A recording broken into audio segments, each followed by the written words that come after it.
Michelle, and this is my soon-to-be son-in-law, Avery. And we both love to cook, but we know there's a lot of people out there who are uncomfortable in the kitchen.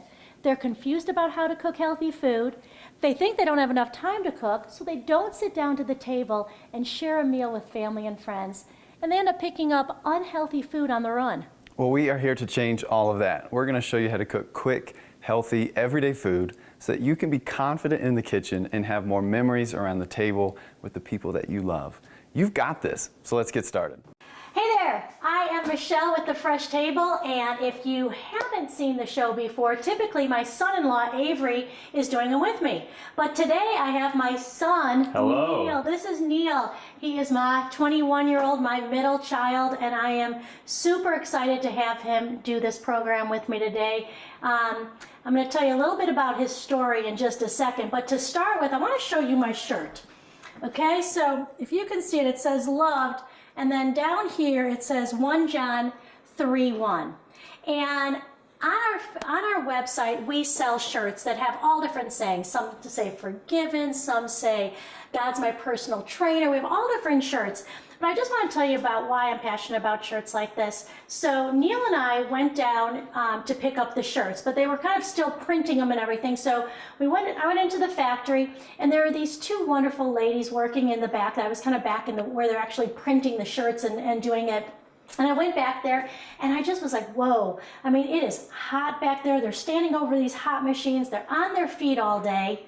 And I was just kind of thinking about them. Well, when we went back that evening to pick up the shirts, I was in the back of my truck, kind of crouched down so they couldn't see that I was in the back with the hatch open. And they came walking out, and I heard one of the ladies say, she said, oh, the white shirt was my favorite one. And I heard, then I poked my head out of my car and I said, hey, do you want one of those shirts? And she just kind of like lit up and everything. And she's like, oh, really? That'd be awesome. And I said to her friend, you can have one too.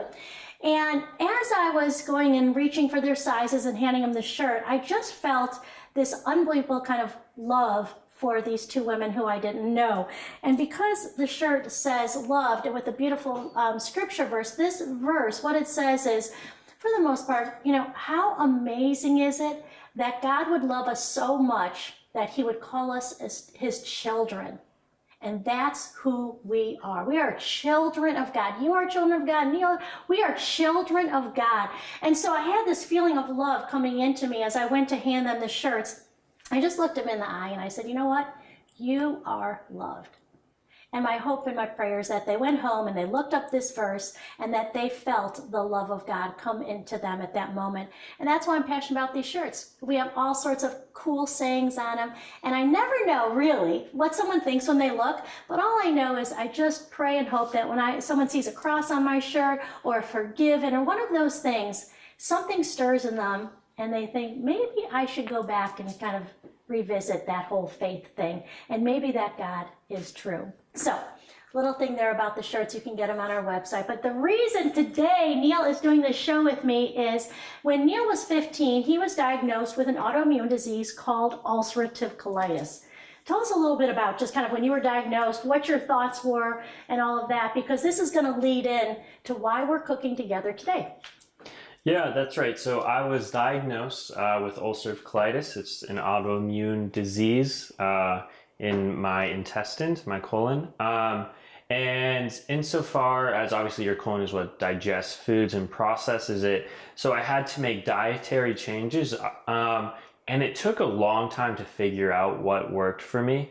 But basically now I just eat a very, it's a pretty limited diet. I don't do gluten, dairy. I don't do very many grains. I avoid refined sugar. So what I'm eating is by and large organic fruits, vegetables, fish, and then sort of different products pulling in on top of that to make that stuff more interesting. So I've had to learn how to cook on my own, especially since I got to college. So I've been cooking all sorts of different meals, but what we're going to be cooking today are kind of classics that I'll go to, and they're easy on my gut and they're healthy. And I'm also very into fitness, and so these have high protein, good nutrients. It hits like various good macros and micros. So it's just healthy food that I'm able to eat even though I can't eat gluten, dairy, grains, and so many other things. But there's still good food out there, even if you are struggling with dietary restrictions. Yeah, and I have to say, Neil has handled this like a champ, really. I mean, I'm amazed because when he went off to college, like as a freshman, we had to get a special, medical records that we could say, hey, he needs a full kitchen because he can't eat the food that most of us just as and especially in college, you run in, you grab a pizza, you grab all these different things. He couldn't do it, so he had to have a kitchen. And as 19-year-old going off to college, to cook all of his own food, to have to be able to say, I can't go there, I can't do this. But the cool thing is, I mean, really, Neil, you don't complain that much. I mean, I'm just amazed by that because, I mean, he has really had to redo how he eats. But in reality, guys, if that's you, if you're one of those people out there, my hope is that you kind of take on his attitude. I mean, a lot of times Neil's more about what he can eat than what he can't. He puts his focus there. And if you have issues with foods you can't eat, you're at the right place. The Fresh Table, we have hundreds of recipes, and I would say 90% of them have gluten-free, dairy-free options. So if that's you, if you do FODMAP, which is a diet that Neil kind of also follows, there's a specialty. We have stuff for you, and you can eat and enjoy food and feel good. It's tough. It's not like there's, okay, do this, and you're going to feel better. We fiddle with it, right? Yeah, that's right. It takes some experimenting, trial and error, but it's worth it in the end to feel healthy and not just have to be jacked up on immunosuppressant drugs or something that else is just terrible for you. Eat natural, eat healthy, and it's worth it. So many of our issues that we deal with our health can be avoided by making lifestyle changes, guys. Don't go to the drug initially. Try to make a lifestyle change, okay? So here's going to show you some amazing foods. Like Neil said, these are some of his go-to foods in college. So I'm going to show you the first one, and then he's going to kind of take it from there. But here, these are red peppers, okay? Oh, what? Look, I already cut it. So this is what it's going for, because we're going to make stuffed peppers, all right? So to do that, all we want to do is take our knife along the top edge, just like this. We're going to take it off, and then I'm going to have Neil just go and take out the seeds for me. If you could just go in the sink and take out those seeds for me, that would be great. Okay, so we are going to then stuff those peppers once we get our insides done. So what we're doing, and this is something really fun, guys. If you take carrots, and I'm going to cut them up, I'm going to put them then into our little blender processor over there, and it's almost like you can use it in place of rice, because like Neil said, he actually avoids grains, not just glutens. So sometimes you look for replacements for things like rice. So you can do cauliflower, but I'm going to put these into the blender, blend them up for just a minute. And then, because a lot of times if you see stuffed peppers, they typically have the rice and beef. But this is going to be just a healthier version. It's going to be loud for a second. So easy. Okay. There we go. I'll get that off. See how it's kind of small, almost like a little bit like rice would be.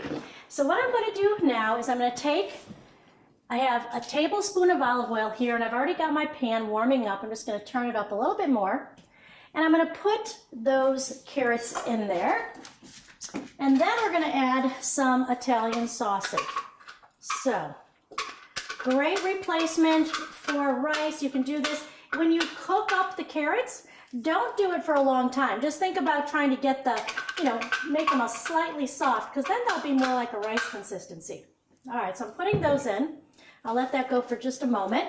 And then we're going to add in here some Italian sausage. And it's not a lot, so we've just got about a half a pound of Italian sausage here. When you buy Italian sausage, it's real important. Look for no nitrates added. Okay, no nitrate added Italian sausage. So I'm going to put that right on into that pot as well. I'll chop that up as soon as it gets a little bit softer. Okay. Then we have zucchini. So Neil, right, all these are things you can eat. Yeah, that's right. Typically, vegetables I do better with if they're steamed or seared. And that's what we're doing here with the zucchini and the carrots. But yeah, even though it doesn't have grains and it doesn't have dairy, it's really good. It's lean, great nutrients, full flavor. It's enjoyable. It really is. What's been the biggest challenge for you when it comes to this? I mean, I know you can say, well, I have to limit, but more internally, what's the challenge that you go through? Because I'm sure there's other people out there who are having struggles when it comes to finding out autoimmune disease, and it's not like you just, can do one thing and you're better. What's been going on? How have you leaned into your faith on this? Yeah, that's a good question. The beauty of Christianity is that suffering has a point, and that it's not in vain. It actually is doing something to you and for you. But it took me a while to come to terms with that, and still it's hard. It's a hard thing to stomach. But Literally. Yeah, so suffering is, in some ways, it brings about character and perseverance, and you kind of sometimes have to bite the bullet, but you just have to know that like Christ suffered with you, and when you're going through tough stuff, he's there with you, and he knows your pain, and he knows what it's like. But having to understand that was difficult for me, and then also being able to live that out and exercise such postures in my own life took some time. Yeah, and it isn't easy, but you know what? Tell him Paul, how he had to suffer, and God didn't take that away. Yeah, so Paul had the thorn in the flesh that he prayed for God to heal a few times, and God did not heal that. And I don't think that's a result of Paul's sin or disobedience, but that thorn in Paul's flesh was either there to humble him, but also, as it says in Corinthians, it was in Paul's weakness. It's in our weakness, our infirmities, that Christ's power and God's power is truly shown. So even though I have this suffering and it does make me weak, or this disease, in the end, it's Christ's power being shown perfect in my own weakness. And that's the glory of the gospel, is that it's the opposite of what you would think worldly. Yeah, I can't imagine going through life's challenges without Jesus, without that Bible to kind of guide us and help us and to give us hope. And, really, if you're someone who's dealing with some pain right now, some physical pain or some mental anguish, you have to remember life here on earth, it's short. It really is. I know it can be hard when you're in pain and everything, but it's short. And when we have faith, we have eternity. And I know, and I pray every day, heal Neil, but it might not be in God's plan. And I have to find peace with that, just like Neil does. But I do know, in heaven, Neil's going to be able to chow down on anything and everything, I'm just saying. So, anyway, so here we go. I've got this now cooking up, and I'm going to let it get a little softer. And then I'm going to add, I have a cooked sweet potato. Guys, whenever you cook a sweet potato, make an extra one. You can do so many things with a cooked sweet potato. You can blend them into a soup. You can dice them up and mix them with some eggs, different things. But when they're already cooked, because that's what takes so much time, it's really nice to have it. So if I take this now, you can see how easily that skin just comes off, and you can do a lot of different things with it. So I'm going to dice this up, and then once it's just about done, I'm going to add in these crushed tomatoes. I have 1 cup of crushed tomatoes there that I'll use. And so this, what I like, is we've got kind of that salty and spiciness of the Italian sausage, and then we add into it, it's almost more of like a mash that I'm going to put in, because I really cooked it a lot. I wanted it nice and soft.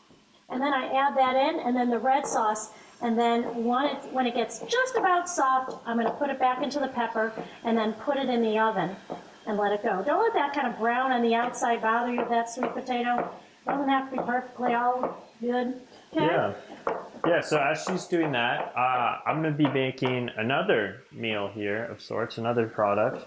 It's going to be pumpkin pancakes. Again, pancakes and having to eat gluten and dairy free, that might sound antithetical, but it's possible, and it's good for you. So we have pumpkin, we have 3 eggs, we have coconut flour, coconut oil, and then we have some cinnamon, and we have some maple syrup. Honey works as well instead of maple syrup. But what I'm going to do is I'm going to take all of these products, I'm going to put them into this blender here, and then I'm going to whisk it all together, and then you actually just dump it onto a hot pan, just as if you're cooking a normal pancake. But yeah, it's really good. So pumpkin, I just have half a cup of pumpkin, and I'm just going to go ahead and add that in. And then the 3 eggs you can just crack. I think it's a 1/4 cup pumpkin. 1/4 cup, maybe yeah, you you're figure correct, half, yeah. yeah. So 1/4 cup pumpkin, and then just the 3 eggs. And the nice thing about these is they take 5 minutes to make. You don't have to do any broiling, baking, or whatever it may be. It's just a quick sear, much like a normal pancake. Okay, gonna go ahead and add that coconut flour. And coconut flour is great because it gives it a good binding factor to it, but it also doesn't have any of the inflammatory nature as does some gluten products. And then I'm gonna take some cinnamon here. Cinnamon just gives it it gives it a good balance, another flavor, giving it like a full mouth. And then the maple syrup here. You can even sometimes use more maple syrup. This is just dependent on how much you want to put on top. So if you want to use, have it more of a syrupy maple taste, a little bit sweeter, you can use more maple syrup. I do suggest only using organic actual maple syrup and not something that's just tons of high fructose corn syrup, as that's, one, doesn't taste good, but two, it's really not good for you. It's just rooted to so many different diseases, heart disease, diabetes, and so forth. So I'm gonna go ahead, I'm gonna blend this up back here. And then I'm gonna use that coconut oil just to put on the pan before I cook it to get the heat going. Let's see here. Yeah, high fructose corn syrup we want to avoid.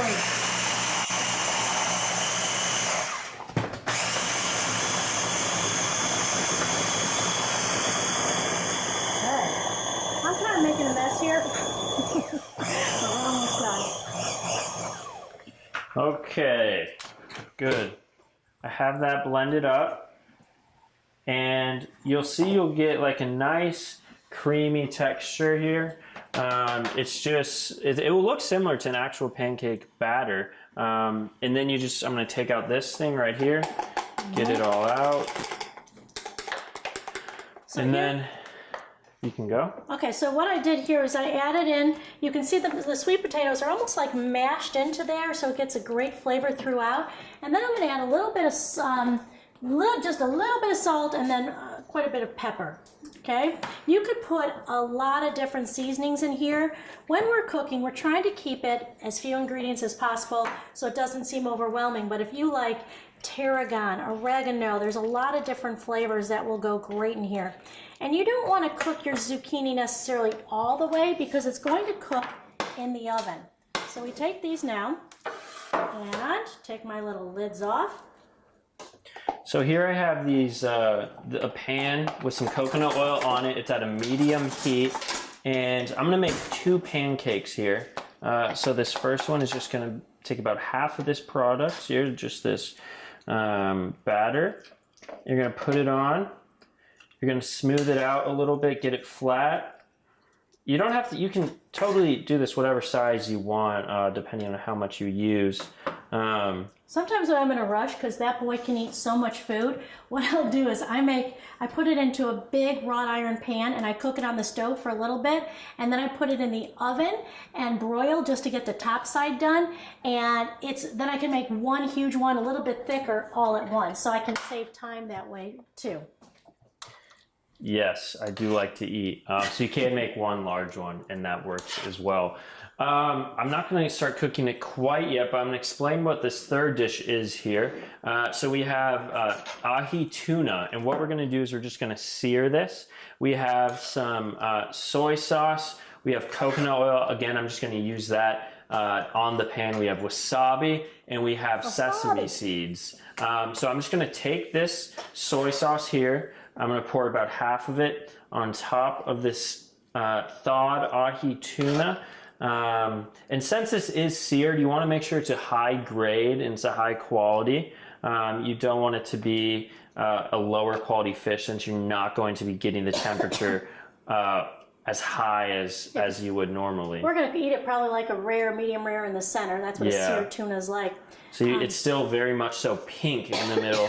So I'm taking this wasabi, I'm just rubbing it on top of the tuna like this. I'm going to put these in the oven now to get them baking.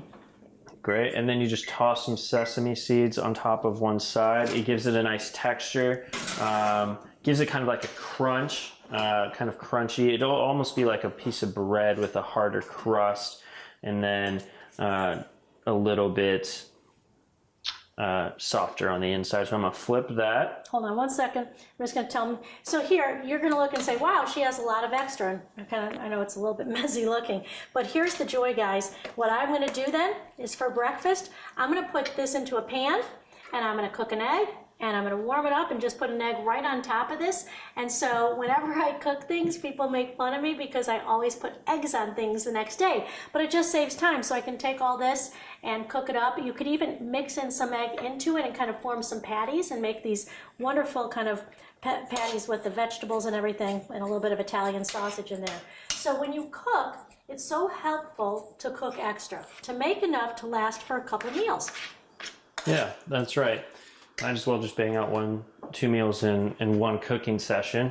So I just put the sesame seeds on top of that, and I'm gonna go ahead and I'm gonna flip this pancake. Now I'm just gonna rinse off my hands. Here, I can flip for you, Neil. Great. I mean, seriously, like real deal pancake looking, right? Huh? And it's great. It does taste really good. Excuse me. Just gonna scoop by. I'm gonna go ahead and I'm gonna heat up a pan for the seared tuna. Again, just using coconut oil. Really good. It's light. It's better at high heats. So it's better than an olive oil because I'm gonna sear this at a high heat. You just really want it to get on there, elevate the heat, crust the outside. Probably no more than 30 seconds each side for the seared tuna here. And if you want it more done, of course you can, right, Neil? That's right. Yeah. If you're not super big on raw fish, I understand some people are not, then I would not recommend it. Mm-hmm. Tell them about what are some other like quick breakfasts that you would go to when you were in college having to run off to a class? Yeah, so there's another kind of pancake recipe where you can actually just mash up a banana and 3 eggs and then throw it together in one kind of measuring cup, whisk it really hard till it's smooth, and then you just pour it out and it's a pancake and it's really good. And you can put either sesame seed, or sorry, not sesame seeds, I'm looking at those. You can put various chocolate, raisins, blueberries, whatever it may be, but it'll come out tasting great, and it's just a really quick and easy thing to cook up. I also like making omelets of various sorts. But let's see, this pancake should be about done. I got a pan here for you. Okay. On a plate. There you go. So there's one pancake. Huh? Isn't that neat? Now, something that I've done before is to dice up apples and cook up apples and add a little bit of cinnamon to them, and then put some cooked apples on top of the pumpkin pancake. It's like your apple pie and pumpkin pie all in one. But we have had some good fun in the kitchen trying to figure out ways to make things that taste really good. And I love the fact that when I'm working on things for Neil, like trying to make that perfect biscuit or something like that without any grains, I can share it with others. So if that's you, again, go to our website, take a look at all the different recipes. And both my in-laws, my husband's parents, both were celiac. So maybe that could be you, because I know a lot of people now suffer from celiac, which is a complete gluten intolerance. And if that's you, again, lots of options on the website. And it's great that they have so many different flours out there. But one thing to know, just going and using gluten-free doesn't mean it's healthy, okay? Because sometimes people are like, oh, it's a gluten-free brownie, or it's a gluten-free muffin, or I can eat as much as I want of it, and that's just not the case. You have to really look at the ingredients. Gluten-free can be very healthy when you choose to eat mainly just natural, real stuff, instead of going to too many of the pre-made pot products. Yeah, Okay. So this pan is heating up. I'm gonna go ahead and I'm gonna toss the seared or the ahi on there. I'm gonna sear it. Again, just sesame seeds, wasabi, soy sauce. You can add other stuff as well. You can even do a chili powder is good. You can put in some sort of citrus, and you can add salt if you're not getting enough of that from the wasabi and soy sauce. So whatever you want, experiment with it, see what you like, and it is gonna like jump up and sizzle quite a bit here when I put this on, so it will be loud. So that's what you want. You want to hear that sizzle because you're, again, searing it. And so it's going to be, you know, a minute maybe on each side, and then we're going to flip it. Eddie, what else? What are some of your other go-to dishes that you would make? Yeah, so I really like ground beef. You can do a lot with ground beef. You can sear burgers. You can make it into like a stroganoff with either a gluten-free noodle or whatever it might be. But it's really good, and you can do a lot with it. Chicken products, you can do like an almond meal, and you can do a fried chicken or schnitzel of some sort. But I'm gonna just go ahead and I'm gonna flip this here tuna, and here we go. So it's just a little bit brown on the outside and crisp. You have the nice shell from the sesame seeds, and then I'm gonna let that sit for just a little bit longer.